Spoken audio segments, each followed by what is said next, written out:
میرے نانا نے 2 شادیاں کی تھیں۔ پہلی بیوی سے میری والدہ برکت اور خالہ خاتون پیدا ہوئیں۔ پہلی بیوی کے انتقال پر دوسری شادی کی، لیکن اس سے کوئی اولاد نہیں ہوئی اور اس کا بھی انتقال ہو گیا۔ بیٹیوں کی حیدرآباد میں شادیاں ہو جانے پر وہ اس فرض سے فارغ ہو گئے۔ ان کے انتقال ہو جانے پر ان کی پرچون کی دکان حکیم سلیمان نے سنبھال لی تھی۔ وہ اکیلے ہی تھے۔ ان کی بیوی اور 3 لڑکوں کا انتقال ہو گیا تھا، جس کے بعد انہوں نے دوسری شادی نہیں کی۔ دوسری شادی نہ کرنے کی وجہ مایوسی تھی۔ ان کے یہاں صحت مند بچے پیدا ہوتے تھے، لیکن کچھ ماہ جی کر انتقال کر جاتے۔ ہم سب بہن بھائی 2 ماہ کی چھٹیاں گزارنے نیو سعید آباد ضرور جاتے تھے۔ مجھے اچھی طرح یاد ہے کہ جب میں نے نانا کے گھر میں کالے سانپ کو پہلی بار دیکھا، وہ بہت تیزی سے بیٹھک کے اندر سے نکلا اور چولہے کے قریب آٹا پیسنے کی چکی کے نیچے چھپ گیا۔ میں اس وقت چکی کے پاس بچھی چارپائی پر بیٹھا ہوا تھا۔ کالے سانپ کو دیکھ کر میرے جسم میں کپکپی طاری ہو گئی۔ میں چارپائی پر سہما بیٹھا ہوا تھا۔ سانپ چکی کے نیچے سے نکلا اور کمرے کے اندر چلا گیا۔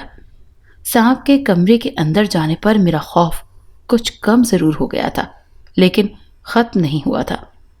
والدہ صاحبہ جب پڑوس سے آئیں تو میں نے انہیں سانپ کے بارے میں بتایا۔ سانپ کے ذکر پر وہ مسکرا کر بولی، اس سانپ سے ڈرنے کی ضرورت نہیں ہے، یہ کچھ نہیں کہے گا۔ وہ کیوں؟ یہ سانپ میں اس وقت سے دیکھ رہی ہوں جب سے میں نے ہوش سنبھالا ہے۔ اس نے آج تک کبھی کسی انسان کو نہیں کاٹا۔ یہ بیٹھک میں ہی رہتا ہے، اسی لیے ہم نے بیٹھک کو استعمال کرنے کے بجائے اس میں کاٹ کباڑ اور فالتو سامان ڈالا ہوا ہے۔ اس دن کے بعد میں نے بارہا اس کالے سانپ کو دیکھا۔ وہ تیزی سے بیٹھک سے آٹے کی چکی کے نیچے آتا، پھر کمرے کے اندر سے ہوتا ہوا رات کے وقت میں باتھ روم کے طور پر استعمال ہونے والا چھوٹے کمرے کے اندر چلا جاتا۔ اس کمرے میں ایک سوراخ تھا جس کے اندر وہ جاتا تھا، لیکن ہم میں سے کسی کو بھی اس نے کبھی نقصان نہیں پہنچایا۔ اس سانپ کے لیے مشہور تھا کہ یہ کوئی عام سانپ نہیں ہے، بلکہ اس گھر میں خزانہ دفن ہے جس کی یہ نگرانی کرتا ہے۔ اس سانپ کے حوالے سے ایک واقعہ بھی مشہور ہے۔ سانپ محمد یوسف عرف جوسا کے بھینس کے باڑے میں رات کی تاریکی میں چھپ کر ان کی بھینسوں کا دودھ روزانہ پی جاتا۔ ایک رات جوسا کی آنکھ کھل گئی۔ وہ گھر کے باہر گلی میں چارپائی بچھا کر سوتا تھا۔ گھر کے سامنے بھینسوں کے باڑے میں اسے روشنی نظر آئی۔ دن کا سا سما لگ رہا تھا۔ اس نے آنکھیں مل کر دیکھا کہ کہیں وہ کوئی خواب تو نہیں دیکھ رہا، لیکن یہ حقیقت تھی۔ وہ خاموشی سے چارپائی سے اٹھا اور باڑے کی جانب بڑھا۔ جوسا کو دیکھ کر بھینسوں نے شور کیا، جس سے سانپ گھبرا کر بھاگ اٹھا اور اپنا من کا یعنی سانپ کا موہرا وہیں چھوڑ کر چلا گیا۔ منکے سے روشنی پھوٹ رہی تھی۔ وہ یہ دیکھ کر حیران رہ گیا۔ وہ چھوٹا سا گول سا پتھر نما کوئی چیز تھی جس سے روشنی نکل رہی تھی۔ وہ سمجھ گیا کہ یہ ضرور سانپ کا منکا ہے۔ جوسا نے فوراً اس منکے کو اپنی جیب میں رکھ لیا اور گھر میں لا کر چھپا دیا۔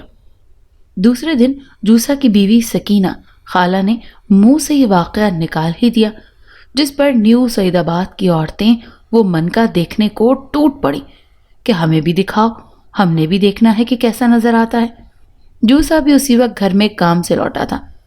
اسے جب پتا چلا کہ یہ عورتیں منکا دیکھنے آئی ہیں تو وہ بیوی پر گرم ہو گیا اور عورتوں کو بتایا کہ اس کا دماغ چل گیا ہے، ہمارے پاس کوئی منکا نہیں ہے۔ جوسا کو اپنی بیوی پر گرم ہوتا دیکھ کر عورتیں ایک ایک کر کے وہاں سے کھسک گئیں۔ جوسا نے ساری زندگی اس بات سے انکار ہی کیا کہ اس کے پاس منکا ہے، لیکن لوگ یہی کہتے ہیں کہ سانپ کا منکا ملنے پر ہی جوسا نے بہت ترقی کی۔ اس سے پہلے اس کے پاس اتنا مال نہیں ہوا کرتا تھا۔ میری والدہ بچوں کی اسکول کی چھٹیاں گزارنے نیو سعید آباد آئی ہوئی تھیں۔ اس واقعے پر تبصرہ کرتے ہوئے انہوں نے گاؤں کی عورتوں سے کہا، یہ سانپ برسوں سے ہمارے گھر میں ہے اور فائدہ پڑوسیوں کو پہنچا رہا ہے۔ رات کو وہ جب سوئیں تو خواب میں وہی سانپ نظر آیا۔ وہ سانپ انسانی آواز میں بولا، تو کیوں غم کرتی ہے؟ اس گھر میں اتنا خزانہ دفن ہے کہ اگر تیری 7 پشتیں بھی کھائیں پھر بھی کم نہیں ہوگا۔ دن کے 12 بجے صحن کو کھودنا شروع کر دے، سارا خزانہ تیرا ہو جائے گا، لیکن میری ایک شرط ہے کہ زمین کھودنے سے پہلے تو میرے نام کا دودھ اور مچھلی پر نیاز دلا دے۔ والدہ محترمہ یہ خواب دیکھ کر بہت خوش ہوئیں کہ سانپ نے اپنا خزانہ دینے کا کہہ دیا ہے اور کوئی بھیٹ بھی نہیں مانگی، ورنہ ایسے خزانوں کے محافظ سانپ بھیٹ لیے بغیر خزانہ نہیں لینے دیتے۔ میرے والد عبدالجبار کو مطالعے کا بہت شوق تھا۔ اردو اور انگریزی کی کتابیں بہت آسانی سے پڑھ لیا کرتے تھے۔ اس دور میں انگریزی دور کی بات لوگوں کو صحیح سے اردو پڑھنا نہیں آتی تھی۔ اس خواب کی تعبیر انہوں نے والدہ محترمہ کو بتاتے ہوئے کہا، سانپ نے دودھ اور مچھلی کی نیاز کا جو کہا ہے، اس سے اس کی مراد پہلا لڑکا اور پہلی لڑکی کی بھیٹ ہے۔ کیا تم اس خزانے کو حاصل کرنے کو اپنی اولاد کی بھیٹ دو گی؟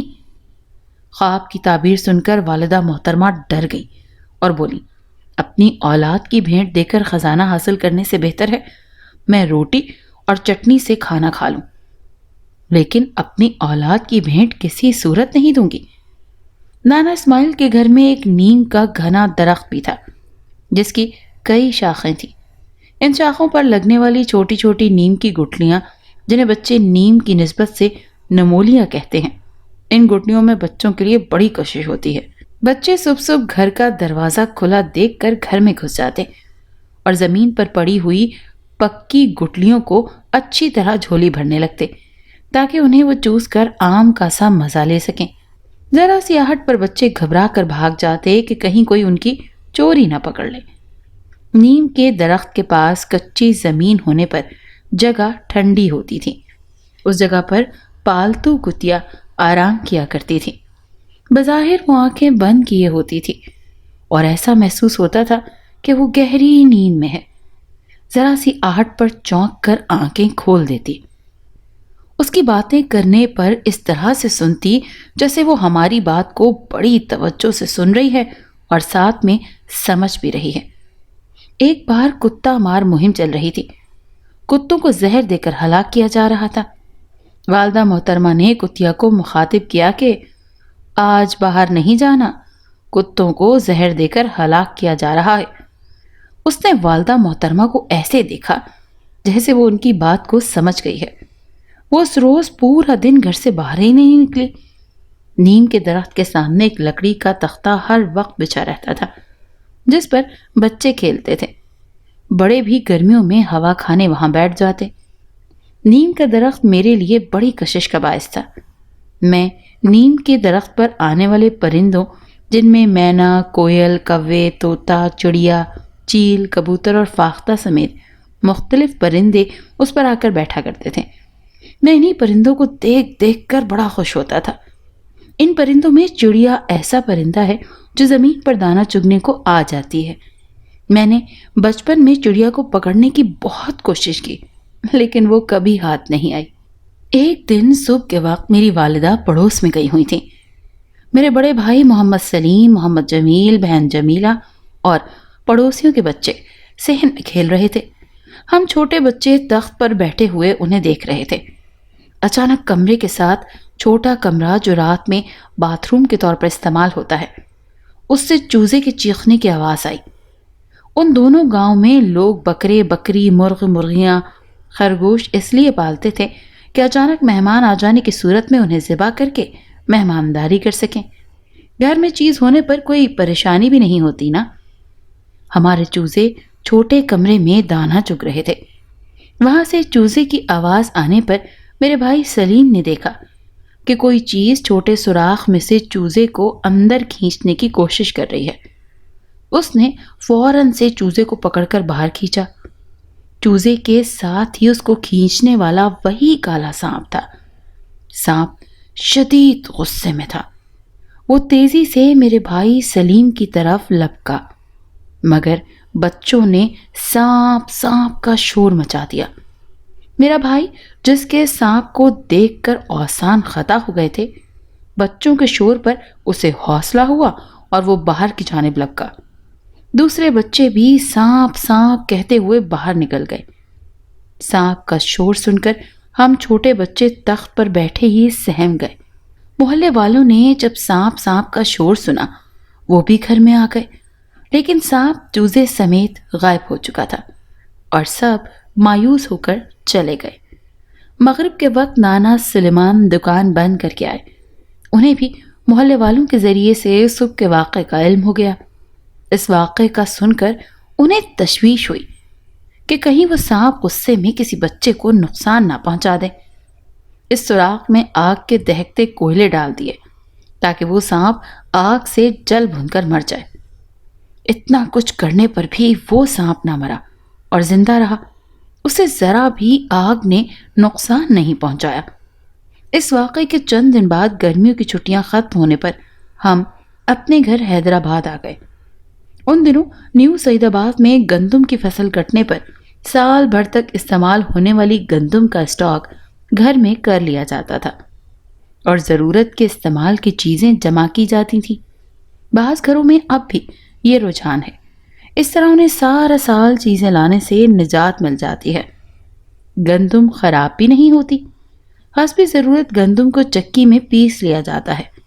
میرے نانا حکیم سلیمان نے بھی مکان میں سال بھر کا اسٹاک جمع کر رکھا تھا۔ وہ کسی کام سے حیدرآباد آئے تھے۔ شام کو دیر ہو جانے پر ان کی بس نکل گئی تھی، اسی لیے وہ حیدرآباد میں ہی رک گئے تھے۔ دوسرے دن جب وہ نیو سعید آباد پہنچے، انہیں معلوم ہوا کہ رات میں ہمارے نانا کے مکان سے 3 گھر چھوڑ کر چوتھے گھر میں رہنے والے 2 بھائیوں شبراتی اور رمضان نے تالا توڑ کر گھر پر قبضہ کر لیا ہے اور مکان سے کسی بھی صورت قبضہ چھوڑنے کو تیار نہیں۔ پولیس کی مدد حاصل کرنے پر گلی کے لوگ جمع ہو گئے۔ پولیس جب شبراتی کو گرفتار کر کے لے جانے لگی تو اس نے کلمہ پڑھ کر کہا، یہ گھر اس کا ہے اور حکیم سلیمان اس کے پاس رہتا ہے۔ اس پر وہاں موجود لوگوں اور نانا حکیم سلیمان نے کلمہ پڑھنے پر اس کو سامان گھر میں موجود رقم سمیت مکان دے دیا اور پھر کبھی پلٹ کر اس مکان کی طرف نہیں دیکھا۔ وہ حیدرآباد میں ہمارے گھر چلے آئے، یہیں ان کا انتقال ہوا۔ لیکن کلمہ پڑھ کر مکان حاصل کرنے والے شبراتی کے گھر پر مصیبتیں ٹوٹ پڑیں اور پریشانیوں نے وہاں ڈیرا جما لیا۔ شبراتی اور اس کا بھائی اس دنیا میں نہیں ہے۔ سنا ہے کہ اب اس گھر میں شبراتی کا پوتا رہتا ہے جو کہ نشئی ہو گیا ہے۔ مکان میں مشکوک لوگوں کی آمد و رفت رہتی ہے۔ مکان پر بظاہر قبضہ عام سی بات لگتی ہے کہ پڑوسیوں نے لالچ میں آ کر قبضہ کر لیا کہ حکیم سلیمان کے کوئی وارث ہی نہیں ہے، اسی لیے مکان پر قبضہ آسان رہے گا۔ مگر یہ بات سمجھ سے باہر ہے کہ یہ واقعہ اس کے واقعے کے بعد ہی کیوں ہوا۔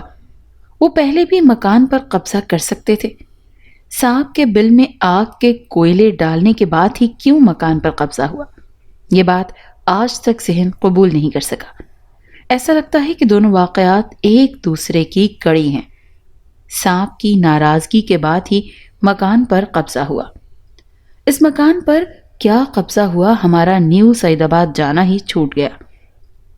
کئی سال گزر جاتے ہیں، ہم سعید آباد آنا ہی بھول گئے۔ کبھی کبھار کسی شادی کی تقریب منعقد ہونے پر ہی گھر والوں کا نیو سعید آباد آنا ہوتا ہے۔ میری صحافتی مصروفیات کے سبب میں نے مجبوری ہی میں 40 سالوں میں چند ہی شادیوں کی تقریبات میں شرکت کی ہوگی۔ اچانک میرے موبائل پر میرے کزن کی مس کال آ گئی، جس کا مطلب تھا کہ شہر سے بارات پہنچ چکی ہے اور مجھے فوری پہنچنا ہے۔ میں ماضی سے حال میں آ چکا تھا اور میرے قدم شادی والے گھر کی طرف اٹھ رہے تھے، جو کبھی گلی نمبر 8 ہوا کرتی تھی۔ اب نیو سعید آباد اتنا پھیل چکا ہے کہ گلیاں گننا مشکل ہو گیا ہے۔ رہی بات اس سانپ کی، تو واقعی وہ پر اسرار ہی رہا، اس کا کچھ پتہ نہیں چلا۔ ہاں، شاید اگر میری والدہ اس کی بولی ہوئی بھیٹ دینے کے لیے تیار ہو جاتی تو شاید پھر ہمیں خزانہ بھی مل جاتا اور اس سانپ کی پراسراریت بھی ختم ہو جاتی، مگر انہوں نے اولاد کی قربانی دینے سے انکار کر دیا۔ وہ سانپ کوئلے ڈالنے سے بھی نہ مرا اور اس کے بعد غائب ہو گیا۔ گاؤں کے لوگ کہتے ہیں کہ کبھی کبھی اس سانپ کو آپ کے گھر کے گرد چکر لگاتے ہوئے دیکھا گیا ہے، مگر چونکہ اب ہم سعید آباد میں نہیں رہتے اور نہ ہی ہمیں اس خزانے سے کچھ لینا دینا ہے، اور شاید باقی لوگوں کو اس خزانے سے متعلق کچھ علم نہیں ہے، کیونکہ میری والدہ نے یہ بات کسی سے بھی نہیں کہی تھی۔ شاید اگر وہ یہ بات کسی سے کرتی تو لوگوں میں آج کل اتنی لالچ ہے کہ کوئی نہ کوئی اس کو بھیٹ دینے کے لیے تیار ہو ہی جاتا، اور شاید پھر اس کو وہ خزانہ مل جاتا۔ خیر، یہ تھیں بچپن کی وہ یادیں جن سے میں بہت دیر بعد ملا تھا۔ اب شادی والے گھر میں جا رہا ہوں کیونکہ کزن کا فون آ گیا ہے۔ اتنی گنجان آباد گلیوں میں سے گزرنا بھی آسان نہیں ہے۔ دولت بھی ایک سانپ کی طرح ہی ہوتی ہے، جتنی دور رہے اتنی بہتر ہے، ورنہ انسان اسی لالچ میں مارا جاتا ہے، اور یہ دولت اسے سانپ کی طرح کبھی بھی ڈس سکتی ہے۔ اگر آپ کو ہماری آج کی کہانی اچھی لگی تو ہمارے چینل کو لائک اور سبسکرائب کریں، اور اس کہانی کو زیادہ سے زیادہ شیئر کریں۔